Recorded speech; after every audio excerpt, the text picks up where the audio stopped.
Megastar Chiranjeevi నటిస్తున్న 152వ చిత్రం ఆచార్య cinema trailer వచ్చేసింది. జనవరి 29న సాయంత్రం 4 గంటల 5 నిమిషాలకు టీజర్ విడుదల చేసేసింది. ఈ టీజర్ కోసం కళ్ళు కాయలు కాసేలా మెగా అభిమానులు ఎదురు చూశారు.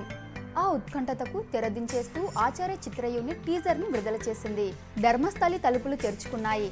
ప్రజానాయకుడు ప్రజల మధ్యలో నుంచి పుడతాడన్నట్లుగా పిడికిలు బిగిస్తూ ఎర్ర కండువాను ఎగురేస్తూ జన ప్రవాహం మధ్యలో నుంచి కెరటంలో మెగాస్టార్ ఎంట్రీ ఇచ్చాడు. హీరో వరుణ్ తేజ్ లీడ్ చేసినట్లుగానే టీజర్లో megastar Ram Charan voice over ఇచ్చాడు. ఇతరుల కోసం జీవించేవారు దైవంతో సమానం.